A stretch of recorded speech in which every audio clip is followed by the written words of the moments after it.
કાલે આપણે ગતિવાળા પાઠની અંદર વેગ વિરુદ્ધ સમયનો આલેખ છે, પછી નિયમિત ગતિ કરતી કાર માટેનો જે આલેખ છે એ આલેખ આપણે જોયા હતા.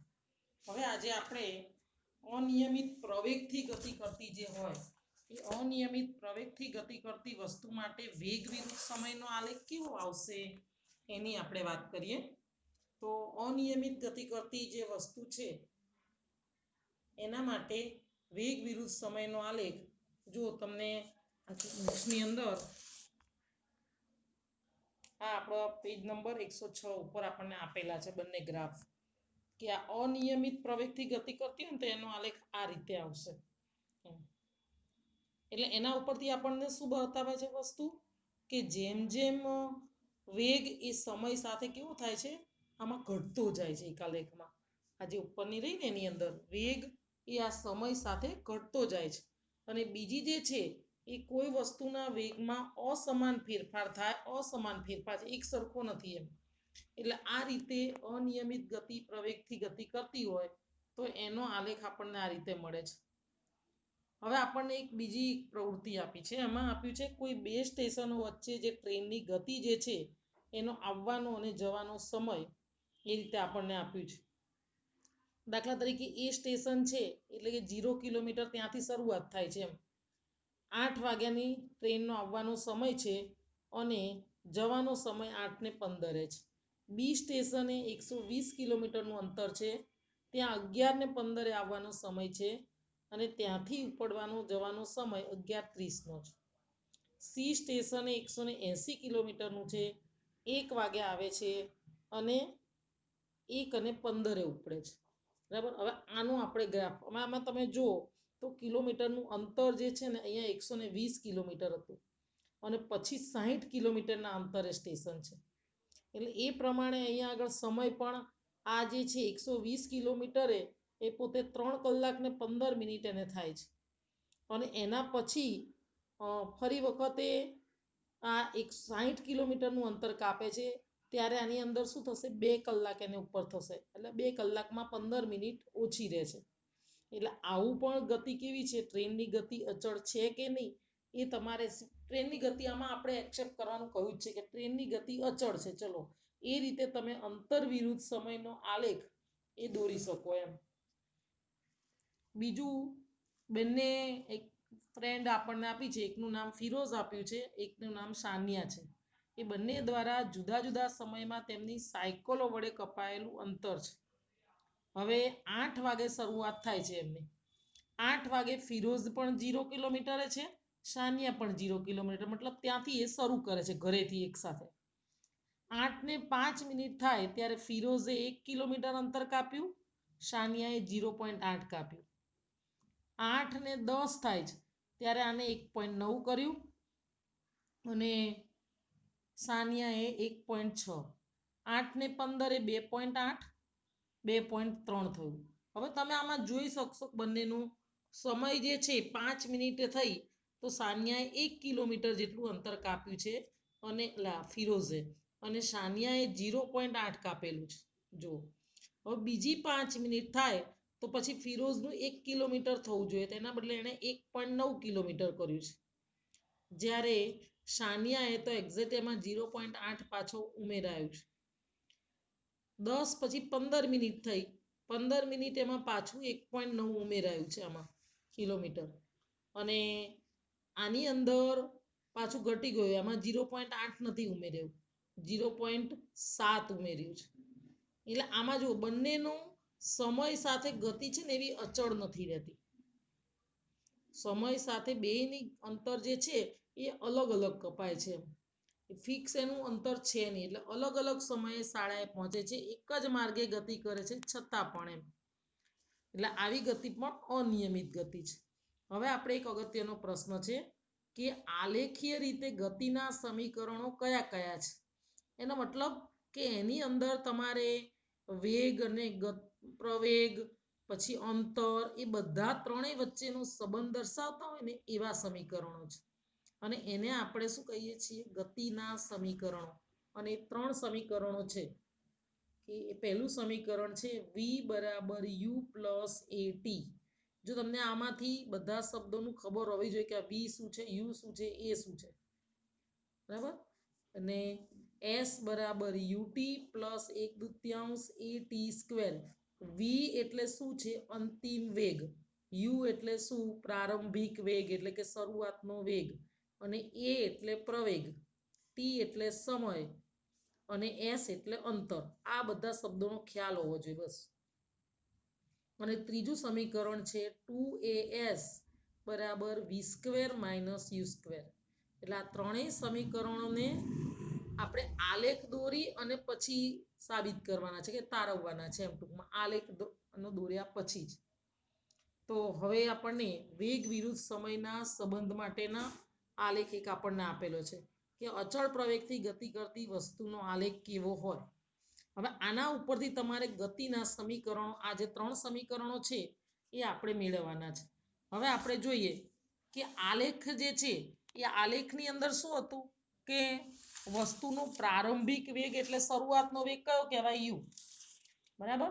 પછી t સમયમાં એ વેગ વધી અને કેટલો થઈ જાય છે? v સુધી પહોંચે છે. અહીંયા આગળ આપણને કીધું શરૂઆતનો વેગ જે છે ને અહીં સુધી u, પછી વધી અને છેલ્લે ક્યાં પહોંચે છે? u સુધી. હવે શરૂઆતમાં આગળ પછીનો આગળ આપણે એ ગ્રાફમાં તમે જોડે જોતા જજો એમ કે પ્રારંભિક વેગને આપણે u કીધું અને t સમયમાં વધી અને v બિંદુ સુધી પહોંચે છે. હવે વેગ જે છે એક સમાન એના દરથી બદલાય છે. કયો? કે એમાં વેગમાં થતો વધારો જે છે ને પ્રવેગ એ એક સરખો છે. હવે બી બિંદુથી બે લંબ દોરેલા છે BC અને BE. આ બી બિંદુ જે છે એ બી બિંદુથી બે લંબ દોરેલા છે. એક છે BC અને BE. આ બંને લંબ ત્યાંથી દોર્યા છે. હવે વેગના અક્ષ એટલે વેગના અક્ષો કયો? x અક્ષ ને y અક્ષ આપણે જે છે. પછી આપણે શું કીધું? શરૂઆતનો વેગ જે છે ઓ a દ્વારા અંતિમ વેગ BC દ્વારા સમયગાળો જે છે એને OC દ્વારા દર્શાવેલો છે. એટલે શરૂઆતનો અંતિમ વેગ જે છે એ BC, શરૂઆતમાં આપણને શું કીધું છે? એ સમયગાળો t જે છે એના દ્વારા આપણે દર્શાવી જોઈએ. હવે BD બરાબર જોઈતું હોય એ ગ્રાફ ઘડી આપણે પાછળ ફેરવવો ના પડે એટલે એ કઈ મેં ડ્રો કરેજો. આમાંથી તમે જોઈ શકો છો કે BD નું માપ મારે જોઈતું હોય, અહીંથી અહીંયા BD નું માપ છે એ જોઈતું હોય તો આખું આ BC ના માપમાંથી આ CD નું માપ શું કરવું પડે? માઇનસ કરવું પડે.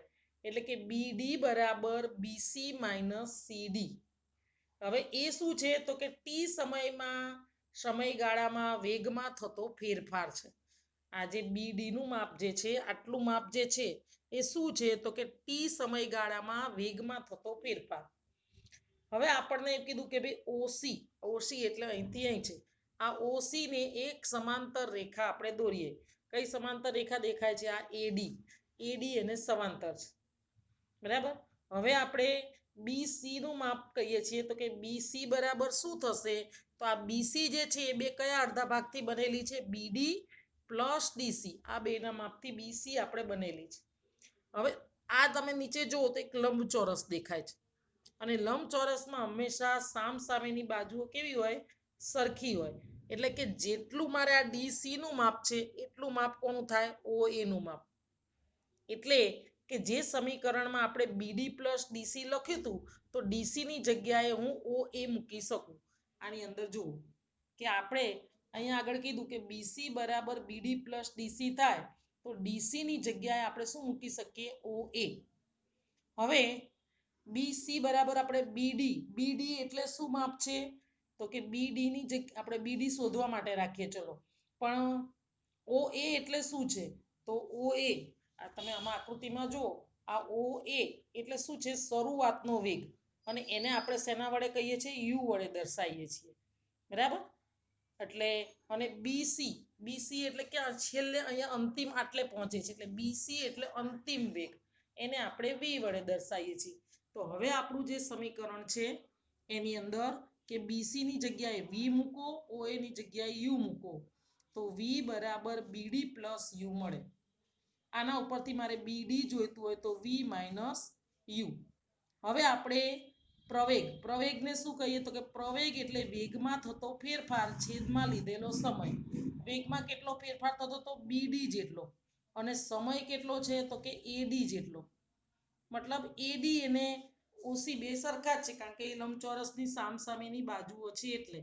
આની અંદર તમે જો આકૃતિમાં તો આ ઓસી અને એડી બે કેવા છે? લંબચોરસની સામસામેની બાજુ છે. આ ઓસી અને એડી. બીડી એટલે એનો ફેરફારનો દર છે, બરાબર. એટલે બીડી ના છેદમાં ઓસી મુકાય. હવે ઓસી એ ખરેખર શું છે? સમય એટલે કે ટી છે.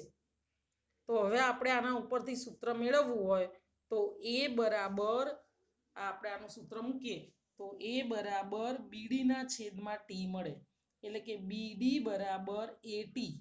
હવે બીડી બરાબર તો આપણે અહીંયા વી માઇનસ યુ સાબિત કરે તો લાયા હતા, તો બીડી ની જગ્યાએ હું વી માઇનસ યુ મૂકું તો વી માઇનસ યુ બરાબર એટી, બરાબર. હવે આ માઇનસ યુ છે એને સામેની સાઈડે જવા દે એટલે પ્લસ યુ બની જાય, એટલે વી બરાબર યુ પ્લસ એટી. આ આપણને ગતિનું સમીકરણ મળે. તો આ આપણો 3 માર્ક્સનો એક પ્રશ્ન થિયરીનો તૈયાર થયો, કે જેને ગતિના સમીકરણો આલેખ દ્વારા કઈ રીતે મેળવાય છે એ. હવે બીજું સમીકરણ છે સ્થાન, સમય અને સંબંધ માટેનું. એટલે સ્થાન અને સમયના સંબંધનું મતલબ હવે એમાં આપણે જોઈએ તો જો આ જ આકૃતિ આપણી હતી કે ઓ એ બી સી એ લંબચોરસ હતો.